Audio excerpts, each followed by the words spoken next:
Hi friends, state bank of India வந்து பார்த்தீங்கன்னா, circle based officer அப்படின்னு சொல்லிட்டு இந்த போஸ்ட்டுக்கான வேலைவாய்ப்பு நோட்டிஃபிகேஷன் வந்து வெளியிட்டிருக்காங்க. அதை பற்றின முக்கியமான விவரங்களை பார்க்கலாம். சரிங்களா? அதாவது ரெக்ரூட்மெண்ட் ப்ராசஸ் ஸ்டார்டிங்லேயே சொல்லியிருக்காங்க. டோட்டலாக 4 ஸ்டேஜ் இருக்குது.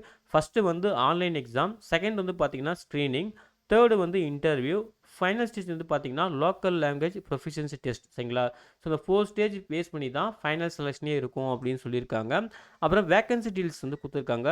இந்தியா முழுவதும் வேரியஸ் சர்க்கிளுக்கு. சரிங்களா? நமக்கு சென்னை சர்க்கிளில் வருது. சென்னை சர்க்கிள் வந்து பார்த்தீங்கன்னா தமிழ்நாடு ப்ளஸ் பாண்டிச்சேரி ரெண்டுமே வந்து அடங்கும். ஸோ நமக்கு லோக்கல் லாங்குவேஜ் வந்து பார்த்தீங்கன்னா தமிழ் அப்படின்னு சொல்லியிருக்காங்க. ஓகேங்களா? அதுக்கப்புறம் ரெகுலர் வேக்கன்சி வந்து 120, பேக்லாக் வேக்கன்சி வந்து 31. ஸோ டோட்டலாக ஒரு 150 ப்ளஸ் வேக்கன்சி கிட்ட சொல்லியிருக்காங்க. அதையுமே வந்து கம்யூனிட்டி வைஸாகவும் சொல்லியிருக்காங்க. நீங்கள் தெளிவாக செக் பண்ணிக்கலாம். ஸோ பிடபிள்யூடி கேண்டிடேட் நீங்களுமே வந்து டிசேபிலிட்டி வைஸ் சொல்லியிருக்காங்க. நீங்களுமே தெளிவாக செக் பண்ணிக்கலாம். சரிங்களா? டோட்டலாக இந்தியா முழுவதும் ஒரு 2964 வேக்கன்சி கிட்ட சொல்லியிருக்காங்க. நம்ம நோட் பண்ண வேண்டியது நம்ம சர்க்கிளுக்கான வேக்கன்சி மட்டும். சரிங்களா? அதையும் வந்து பார்த்துக்குங்க. அதுக்கப்புறம் பெஞ்ச் மார்க், அதாவது பிடபிள்யூடி கேண்டிடேட்டுக்கான சூட்டபிலிட்டி. சரிங்களா? எப்படிலாம் வந்து இருக்கணும், என்ன மாதிரி வந்து உங்களுக்கு ஃபங்க்ஷனல் ரெக்குவயர்மெண்ட் இருக்கும், உங்களுக்கு என்ன மாதிரி டிசபிலிட்டி கேட்டகரி தான் கரெக்டாக இருக்கும்னு சொல்லிட்டு இந்த டேபிளில் கிளியராக சொல்லியிருக்காங்க. தெளிவாக நோட் பண்ணிட்டு ரொம்ப நல்லது. ஓகேங்களா? அதுக்கப்புறம் ஏஜ் லிமிட் வந்து பார்த்தீங்கன்னா மினிமம் 21 வயசும் மேக்ஸிமம் 30 வயசும் சொல்லியிருக்காங்க. மேக்ஸிமம் ஏஜில் பார்த்தீங்கன்னா ரிலாக்ஸேஷனுமே இருக்குது. எஸ்சி எஸ்டிக்கு 5 இயர்ஸ், ஓபிசிக்கு 3 இயர்ஸ், பிடபிள்யூடி கேண்டிடேட்டுக்கு வந்து பார்த்தீங்கன்னா அதுலேயுமே கம்யூனிட்டி வைஸாக வந்து ரிலாக்ஸேஷன் இருக்குது. எஸ்சி எஸ்டி 15 இயர்ஸ், ஓபிசிக்கு 13 இயர்ஸ், அப்புறம் ஜெண்டர் இடபிள்யூஎஸ் கேட்டகரிக்கு 10 இயர்ஸ் அப்படின்னு சொல்லியிருக்காங்க. ஓகேங்களா? அப்புறம் எக்ஸ் சர்வீஸ்மேனுக்கு வந்து பார்த்தீங்கன்னா 5 இயர்ஸ் சொல்லியிருக்காங்க. அதையும் நோட் பண்ணிக்கோங்க.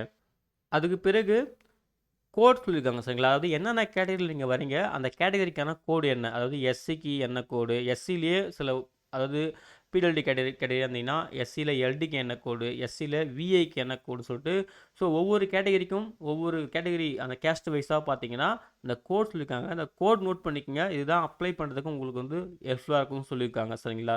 செலெக்ஷன் ப்ரொசீஜர் வந்து பார்த்தீங்கன்னா மொத்தம் 4 ஸ்டேஜ் சொல்லியிருக்காங்க இல்லையா? அந்த 4 ஸ்டேஜுக்கான அந்த டீட்டெயில்டு இன்ஃபர்மேஷன் கொடுத்துருக்காங்க. அதாவது ஆன்லைன் டெஸ்ட். ஓகேங்களா? ஆன்லைன் டெஸ்ட் வந்து பார்த்தீங்கன்னா 2 டைப்பாக பிரிக்கிறாங்க. அப்ஜெக்டிவ் டெஸ்ட், அப்புறம் டிஸ்கிரிப்டிவ் டெஸ்ட்னு சொல்லிட்டு. ஓகேங்களா? அப்ஜெக்டிவ் டெஸ்ட்டில் வந்து பார்த்தீங்கன்னா 4 டாபிக்ஸ் வந்து உங்களுக்கு வந்து எக்ஸாமில் இருக்கும். மொத்தம் 120 கொஷின், 120 மார்க். ஓகேங்களா? ஒரு கொஷின்ஸ்க்கு ஒரு மார்க் அப்படின்னு சொல்லிட்டு 2 ஹவர்ஸ் எக்ஸாம் இருக்கும்னு சொல்லியிருக்காங்க.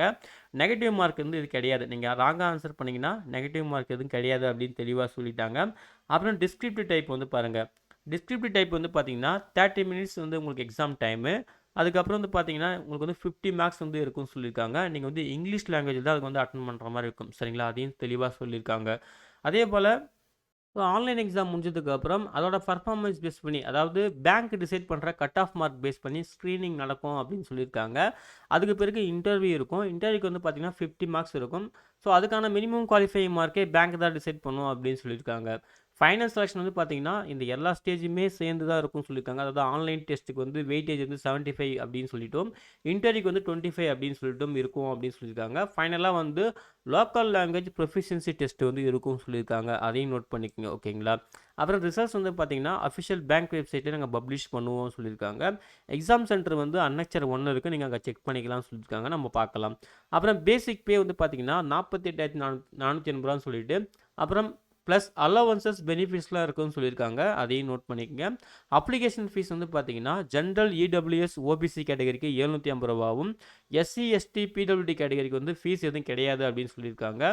ஸோ ஃபீஸ் ஒன்ஸ் பே பண்ணிட்டா நாட் பி ரீஃபண்ட் அப்படின்னு சொல்லியிருக்காங்க. ஓகேங்களா?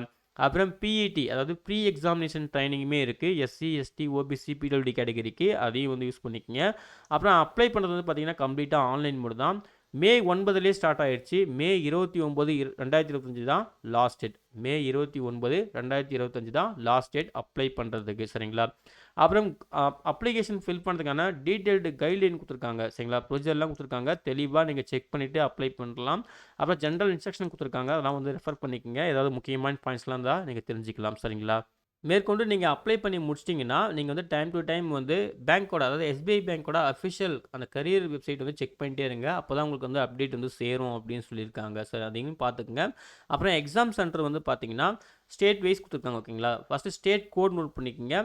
ஃபஸ்ட்டு வந்து புதுச்சேரி கொடுத்துருக்காங்க. நீங்கள் பாண்டிச்சேரி இருந்தாலும் நீங்கள் கொடுத்த எக்ஸாம் சென்டர் கொடுத்து அப்ளை பண்ணிக்கலாம். அப்புறம் தமிழ்நாடு வந்து பார்த்தீங்கன்னா சென்னை, கோயம்புத்தூர், கடலூர், ஈரோடு, கரூர், மதுரை, நாகர்கோயில், நாமக்கல், சேலம், தஞ்சாவூர், திருச்சிராப்பள்ளி, திருநெல்வேலி, வெள்ளூர், விருதுநகர் சொல்லிட்டு வேரியஸ் லொக்கேஷன்ஸ் கொடுத்துருக்காங்க. உங்களுக்கு எந்த லொக்கேஷன் கன்வீனியன்ட்டோ சொல்லிட்டு தெளிவாக செக் பண்ணி கொடுத்துக்குங்க. ஓகேங்களா? ஸோ டீட்டெயில் ப்ரொசீஜர், அதாவது அப்ளை பண்ணுறதுக்கான ப்ரொசீஜர்லாம் கொடுத்துருக்காங்க. ஸோ தெளிவாக பார்த்துட்டு ஆன்லைனில் மிஸ்டேக் இல்லாமல் அப்ளை பண்ணுறது ரொம்ப ரொம்ப நல்லது. ஓகேங்களா?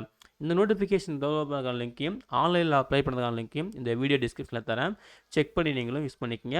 நோட்டிஃபிகேஷனை கிளியராக ரெஃபர் பண்ணுங்கள். உங்களுக்கு எலிஜிபிலிட்டி கிரைட்டீரியாலாம் மீட் ஆச்சுன்னா ஆன்லைனில் மிஸ்டேக் இல்லாமல் அப்ளை பண்ணுங்கள்.